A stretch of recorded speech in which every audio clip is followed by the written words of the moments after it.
किसान आंदोलन का आज 22वां दिन है, लेकिन अब तक किसानों की नाराजगी दूर करने में सरकार नाकामयाब रही है। किसान आंदोलन को सुलझाने की कोशिश अब सुप्रीम कोर्ट में शुरू हो चुकी है। कल सुप्रीम कोर्ट में दाखिल याचिकाओं पर लंबी बहस चली, जिसके बाद आज फिर सुनवाई होनी है।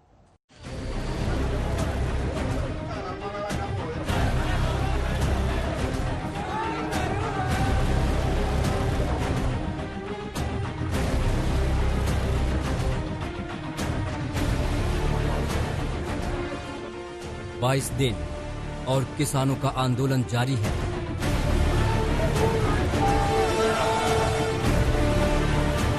कृषि कानून को लेकर किसानों के तेवर कम होने का नाम नहीं ले रहे हैं।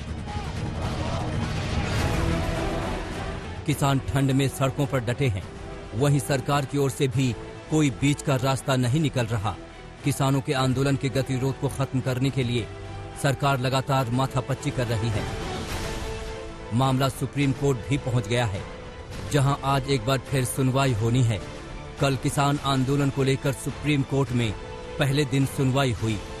सुप्रीम कोर्ट ने कहा कि हम इस मामले में एक कमेटी का गठन करेंगे जो इस मसले को सुलझाएगी। इसमें किसान संगठन, केंद्र सरकार और इस मामले से जुड़े दूसरे लोग होंगे। कोर्ट ने केंद्र, पंजाब और हरियाणा सरकार को नोटिस जारी किया है। कोर्ट ने कहा कि किसान और सरकार बैठकर कमेटी के सदस्यों के नाम सुझाएं। पार्टी बनाएंगे तो जाएंगे हमारे लोग, वहां से बात करेंगे कमेटी से कि क्या उनका निर्णय रहेगा। तो अगर हम ये बात कहें कि आपने अभी तक तो यस और नो पर रुख रखा हुआ है, और अगर कोई कमेटी बनती है या बातचीत का कोई रास्ता सुप्रीम कोर्ट के कहने पर निकलता है, तो क्या आप कानूनों को वापस लेने के अलावा भी कुछ बात पर मान सकते हैं? बात करेंगे कल कोर्ट का क्या वो आता है, कोर्ट की क्या डायरेक्शन आ रही है, तो उसमें बात करेंगे। वो तो कल ही, अब कोर्ट का क्या निर्णय होगा, निर्णय तारीख लगने से पहले निर्णय तो नहीं कोई बता सकता कि क्या होगा। सुप्रीम कोर्ट के चीफ जस्टिस की अगुवाई वाली बेंच की ओर से की गई सुनवाई में बहस हुई। इस दौरान याचिकाकर्ता के वकील के अलावा केंद्र सरकार की तरफ से सॉलिसिटर जनरल तुषार मेहता शामिल हुए। चीफ जस्टिस ने पूछा, याचिकाकर्ता कौन है, क्या किसान है? याचिकाकर्ता के वकील ने कहा कि नहीं, लॉ स्टूडेंट है। सीजेआई ने पूछा, आपकी याचिका क्या है? वकील ने कहा कि हमने बॉर्डर खोलने को लेकर याचिका दाखिल की है, क्योंकि शाहीन बाग मामले में अमित साहनी के केस में कोर्ट ने कहा था कि रास्ता जाम करके प्रदर्शन नहीं कर सकते। सीजेआई ने पूछा, शाहीन बाग में कितने लोगों ने रास्ता रोका था? सीजेआई ने कहा कि हम इस मामले को सभी पहलुओं से देखेंगे, लेकिन लॉ एंड ऑर्डर की परिस्थिति में कोई पिछला उदाहरण नजीर नहीं हो सकता। कोर्ट अब आज दोनों पक्षों की बात सुनेगा। इस बातचीत से पहले किसानों का रुख पहले के जैसा ही सख्त नजर आ रहा है। सुप्रीम कोर्ट नेगोशिएशन की बात कर रही है, गलबात की गल कर रही है, तो करें गलबात। असं गलबात से क्या मना किया? अं चाहते प्रधानमंत्री खुद बात करें।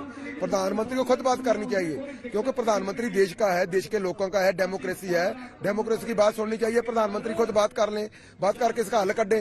सुप्रीम कोर्ट में पै के मीडिएटर प्रधानमंत्री को निर्देश करे भी वो गल करे। उसमें क्या बात है, कमेटी बनाने की क्या बात है, जो भी हो उसमें पढ़ लेंगे, समझ लेंगे। अपने जो है साडे एडवोकेट है उनसे सलाह करेंगे। एक याचिका में दिल्ली बॉर्डर को खाली कराने की मांग की गई है। इस पर भी सीजेआई ने याचिकाकर्ता के वकील से सवाल पूछा। सीजेआई ने पूछा, आप बताइए कौन से किसान एसोसिएशन ने रास्ता रोका है? याचिकाकर्ता ने कहा कि इसकी जानकारी नहीं। कोर्ट ने कहा, अगर आप कोर्ट की मदद नहीं करना चाहते तो फिर बहस न करें। फिर चीफ जस्टिस ने सॉलिसिटर जनरल से पूछा, कौन कौन से किसान यूनियन हैं जिन पर रास्ता रोकने का आरोप है? एसजे तुषार मेहता ने कहा कि सरकार किसानों से लगातार बातचीत कर रही है, लेकिन किसान कानून रद्द करने को लेकर अड़े हैं। सीजेआई ने कहा, आप हमें किसान संगठनों के नाम दीजिए। सुप्रीम कोर्ट की एंट्री के बाद उम्मीद की जा रही है कि शायद कोई बीच का रास्ता निकले।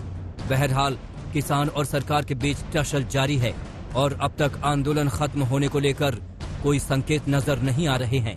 कुमार कुणाल और अनिशा माथुर के साथ संजय शर्मा, दिल्ली आज तक।